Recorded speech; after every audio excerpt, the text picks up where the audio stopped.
Assalamualaikum warahmatullahi wabarakatuh.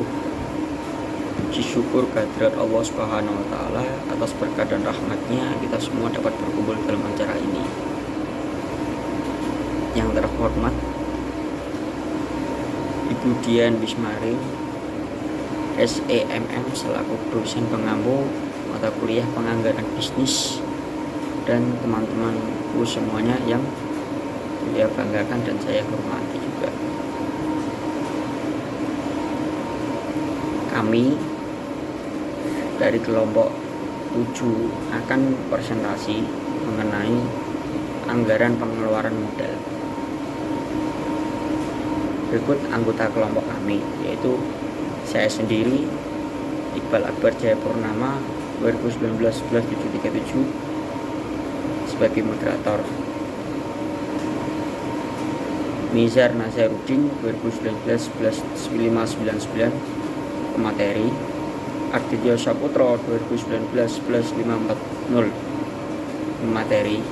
Aulia Silvi Isnaini, 2019-11310 pemateri. Muhammad Ilham Maulana, 2019-11747 pemateri.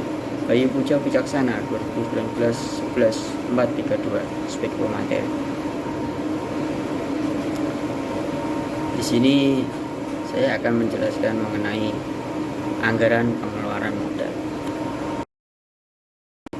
Definisi pengeluaran modal adalah penggunaan dana atau kas untuk mendapatkan aktiva operasional yang akan membantu memperoleh penghasilan atau mengurangi biaya-biaya di masa yang akan datang. Karakteristik utama budget pengeluaran modal yaitu bahwa pengeluaran modal sesuai dengan rencana laba komprehensif, terutama berkenaan dengan jangka waktu, meliputi rencana strategis jangka panjang dan rencana taktis jangka pendeknya untuk pengeluaran modal yang besar saja, bukan untuk reparasi dan pemeliharaan. Assalamualaikum warahmatullahi wabarakatuh. Nama saya Nizar Nazaruddin dengan NIM 2019-11599. Berikut ada usulan pengeluaran modal. Usulan pengeluaran modal harus dibuat secara tertulis meliputi deskripsi usulan tersebut, alasan-alasan yang diajukan, sumber-sumber data relevan, keuntungan dan kerugian usulan, kapan mulai dan kapan terakhir. Dan berikutnya ada metode pengukuran. Metode pengukuran dibagi menjadi 3. Yang pertama ada metode net present value atau NPV. Yang kedua ada metode internal rate of return atau IRR. Yang ketiga ada metode average return on total investment. Metode NPV membandingkan nilai sekarang dari aliran kas masuk bersih dengan nilai sekarang dari biaya pengeluaran bersih suatu proyek. Metode ini memerlukan 3 hal, yaitu aliran kas keluar awal, aliran kas masuk bersih di masa yang akan datang, dan rate of return minimum yang diinginkan. Selanjutnya akan disampaikan teman saya. Baik, saya Arditya Saputra, NIM 2019-11540 akan melanjutkan presentasi selanjutnya, yaitu metode IRR. Metode IRR tidak menggunakan rate of return minimum yang diinginkan, sehingga metode tersebut pada dasarnya menghitung besarnya rate of return yang sebenarnya. Ada 2 masalah dalam penghitungan IRR, yaitu aliran kas masuk sama untuk setiap periode dan aliran kas masuk tidak sama untuk 2 periode atau lebih.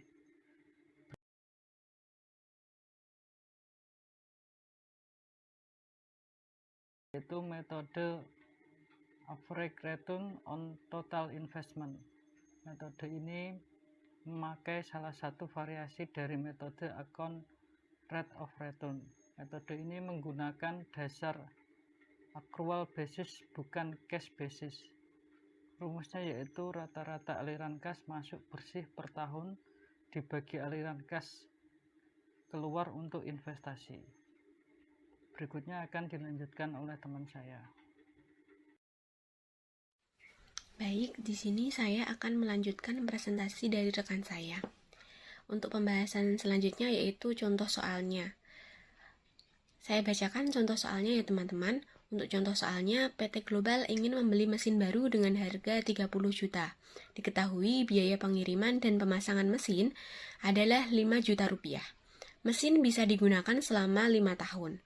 Selama 5 tahun beroperasi, produk hasil dari mesin tersebut diestimasikan adalah sebesar 2.500 per unit. Dan semua akan bisa terjual dengan harga 10.000 per unit. Biaya produksi dan operasional per unit adalah 6.500 per unit. Pajak penghasilannya sebesar 30%. PT Global membeli mesin dengan menggunakan dana yang berasal dari hutang.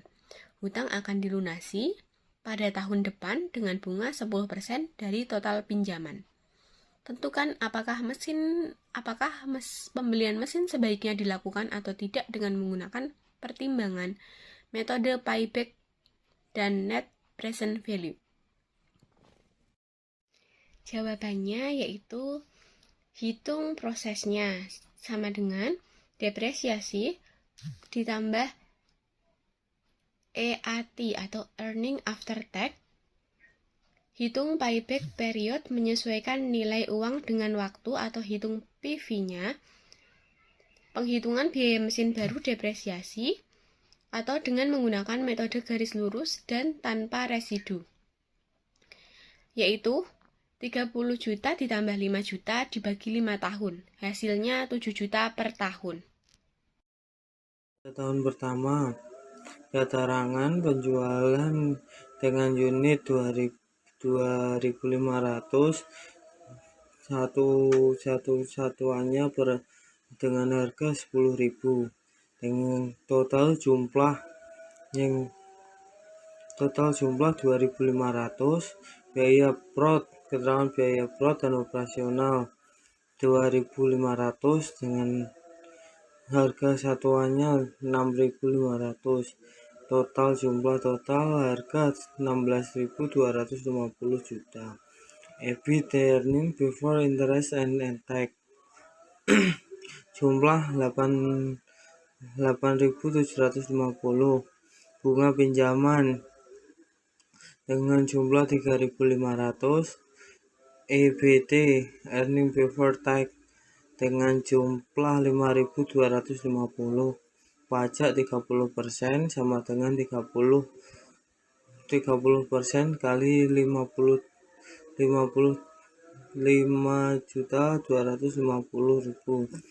dengan jumlah 1.575.000. Dengan jumlah 3.675.000. Pada tahun 2-5 tahun, keterangan penjualan 1 unit yang dikeluarkan 2.500 dengan satuan biaya 10.000, jumlah biaya 25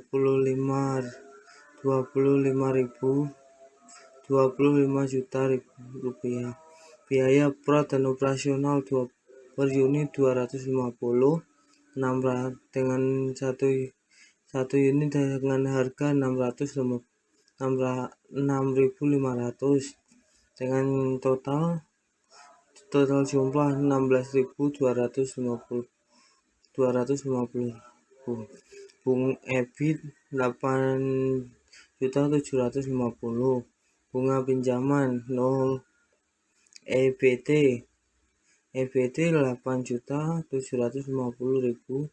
Pajak 35% sama dengan 30% kali 875.000 dengan jumlah 2.625.000. EAT dengan jumlah 6.125.000.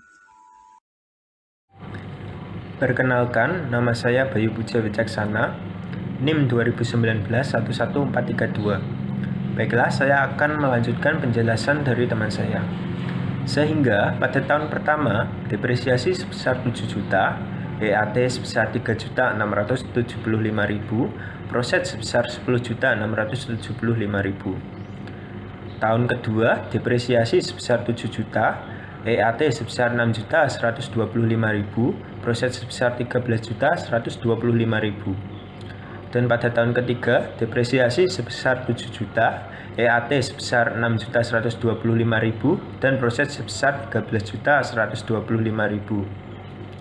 Pada tahun keempat, depresiasi sebesar 7 juta, EAT sebesar 6.125.000, dan proses sebesar 13.125.000. Pada tahun kelima, depresiasi sebesar 7 juta, EAT sebesar 6.125.000, proses sebesar 13.125.000. Payback period investasi sebesar 35 juta dikurangi proses 1 sebesar 10.675.000 menjadi 24.325.000. Dikurangi lagi dengan proses 2 sebesar 13.125.000 menjadi 11.200.000. Investasi akan kembali sama dengan 2 tahun ditambah dalam kurung 11.200.000 dibagi 13.125.000 dikali 12 bulan sama dengan 2 tahun 10 bulan dalam kurung 0,24 dikali 30 hari sama dengan 2 tahun 10 bulan 7 hari. Baiklah, yang selanjutnya terdapat rumus DF sama dengan 1 dibagi dalam kurung 1 plus I dan N. I sama dengan tingkat bunga yang berlaku dan N sama dengan tahun. Net present value pada tahun pertama proses berjumlah 10.675.000 dan diskon faktor sebesar 0,909091 dan PV sebesar 9.704.545.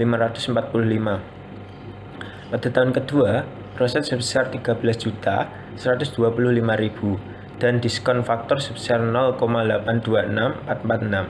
PV sebesar 10.847.107. Pada tahun ketiga, proses sebesar 13.125.000, diskon faktor sebesar 0,751315 dan PV sebesar 9.861.007.